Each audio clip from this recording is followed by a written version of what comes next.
جو خود جھوٹا ہو وہ جھوٹوں پر لعنت نہیں کر سکتا، اس لیے نبی اکرم صلی اللہ علیہ وسلم نے صرف ان کو بلایا جو کامل سچے تھے. باقی صحابہ بھی سچے تھے لیکن کامل نہیں تھے. نعوذ باللہ، توبہ استغفر اللہ. پہلے ابتدا میں کیا تمہید باندھی ہے؟ کیا ثابت کرنا چاہ رہے ہیں کہ باقی صحابہ سچے نہیں تھے؟ کیا وہ کامل سچے نہیں تھے؟ آپ کیا ثابت کرنا چاہ رہے ہیں کہ یہ 5 تن کے علاوہ باقیوں کی فطرت میں، باقی ان چیزوں میں کیا کہنا چاہ رہے ہیں آپ کہ ان میں جھوٹ شامل تھا، وہ جھوٹ بولتے تھے، اس لیے مطلب کیا جھوٹوں پر لعنت نہیں کر سکتے تھے، اس لیے نبی اکرم صلی اللہ علیہ وسلم نے نہیں بلایا؟ وہ بھائی یہ ٹاپک ہی نہیں ہے. سارے سچے تھے، سارے کامل سچے تھے، اور نبی اکرم صلی اللہ علیہ وسلم جس مرضی کو بلاتے انہوں نے جانا تھا. اس کی مثال یہ ہے، نبی اکرم صلی اللہ علیہ وسلم اپنے ساتھ ہر جگہ ابو بکر عمر کا نام لیتے تھے رضی اللہ تعالیٰ عنہما. صحابہ کہتے ہیں کہ نبی اکرم صلی اللہ علیہ وسلم فرماتے تھے اکثر کہ میں اور ابو بکر عمر وہاں گئے، میں اور ابو بکر عمر آئے، میں نے اور ابو بکر عمر نے یہ کام کیا. تو اس طرح آپ صلی اللہ علیہ وسلم ہر جگہ ان کا نام لیتے تھے. اب کوئی بندہ اٹھ کر یہ کہہ دے کہ دیکھیں جی یہاں حضرت علی رضی اللہ تعالیٰ کا نام کیوں نہیں ہے؟ وہ بھائی موقع مال کے مطابق آپ صلی اللہ علیہ وسلم نے جس کی ڈیوٹی لگائی، جیسے حضرت ابو بکر صدیق رضی اللہ تعالیٰ عنہ، نماز کی باری آئی تو نبی اکرم صلی اللہ علیہ وسلم نے ان کی ڈیوٹی لگائی. اب یہاں کو کہہ دے حضرت علی کی کیوں نہیں لگائی؟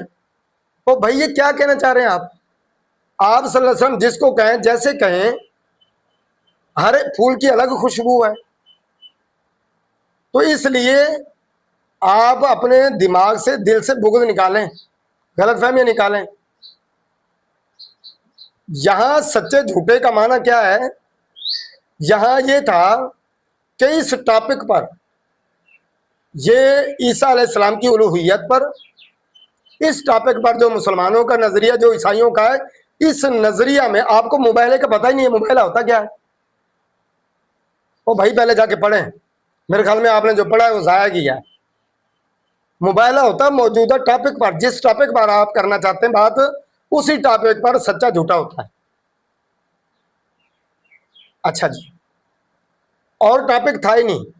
اور یہ تو اللہ تعالیٰ کی طرف سے عطا ہے نا، جس کو جس کام کے لیے اللہ تعالیٰ چن لیں. اب خالد بن ولید رضی اللہ تعالیٰ ان کو سیف اللہ کا لقب اللہ کی تلوار کا ملا ہے، تو کیا اس لقب کو اٹھا کر آپ باقی صحابہ کا مقام کم کر دیں گے؟ ابو عبیدہ رضی اللہ تعالیٰ امت کے امین ہیں. حضرت عثمان رضی اللہ تعالیٰ امت میں مطلب کیا ہے کہ جو حیا والا جو مقام ملا ان کو، کیا آپ باقیوں کی مطلب کیا ہے کہ نفی کر دیں گے؟ حضرت عمر رضی اللہ تعالیٰ کا متعلق یہ ہے کہ میرے بعد اگر کوئی نبی ہوتا تو عمر نے ہونا تھا، اور ہر امت میں صاحب الہام ہے، میری امت میں یہ ہیں جن کو دیکھ کر شیطان رستہ چھوڑ جاتا ہے. تو کیا ان القابات کو اٹھا کر آپ شان کم کر دیں گے؟ اس کے بعد دوسری جو بات آپ نے کی ہے، جو آپ نے دلیل دی ہے بے تکی، وہ یہ ہے کہ عبد الرحمن الاوسط، یہ جو حضرت عمر رضی اللہ عنہ کے بیٹے ہیں، انہوں نے آپ نے جو جس طرح آپ نے بیان کیا نا کہ انہوں نے جی شراب پی لی تھی، پھر انہوں نے جناب یہ شرط لگائی کہ مجھے کوڑے وہ مارے جس نے کبھی شراب نہ پی ہو. الفاظ کیا ہے؟ توبہ استغفر اللہ. کہتے جی حضرت عمر کی جرت بھی نہیں ہوئی، تو پھر شیر خدا حضرت علی آئے، انہوں نے کوڑے مارے.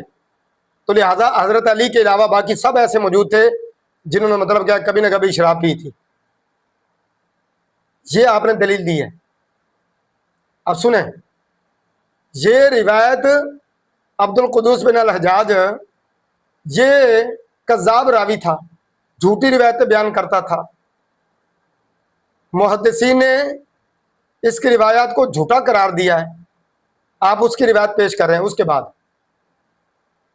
یہ امام دارقطنی رحمہ اللہ، امام شوکانی، امام جلال الدین سیوطی، امام ابن حجر رحمہ اللہ، ان سب نے اس روایت کو موضوع من گھڑت قرار دیا ہے.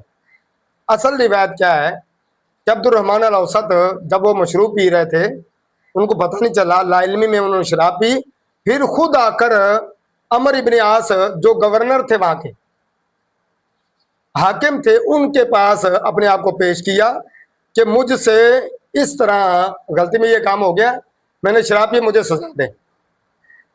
انہوں نے کیونکہ یہ خلیفہ وقت کے بیٹے تھے احترام کیا اور اپنے محل میں ہی ان کو کوڑے لگا دی, سزا دی. حضرت عمر رضی اللہ تعالیٰ کو پتہ چلا تو حضرت عمر رضی اللہ تعالیٰ عنہ نے ان کو ڈانٹا, آپ نے خفیہ سزا کیوں دی ہے؟ آپ سرعام جس طرح عام مسلمانوں کو سزا دی جاتی ہے اس طرح ان کو چوک میں سب کے سامنے سزا دیتے.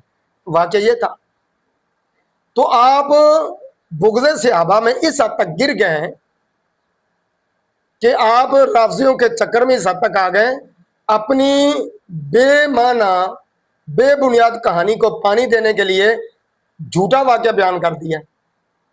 افسوس ہے, مجھے امید نہیں تھی کہ آپ چلو مسلک چھوڑ گئے, عقیدہ چھوڑ گئے, کہ اس حد تک غیر منصفانہ رویہ اختیار کر سکتے ہیں, اس حد تک جھوٹ بول سکتے ہیں, اس حد تک مطلب کیا ہے کہ آپ قرآن کی آیت جو معنی مفہوم ہے اس کو بدل کر اپنا معنی مفہوم پہنا سکتے ہیں اس کو. افسوس ہے کہ اللہ کو جان نہیں دینی آپ نے. آپ جو مرضی عقیدہ رکھیں, آپ شیعہ جو مرضی, ہمارا تعلق دعا سلام ہے نا, اپنے دوست بھی ہیں, سب کچھ ہے, وہ کسی نے روکا ہے. لیکن یہ کیا کر رہے ہیں آپ؟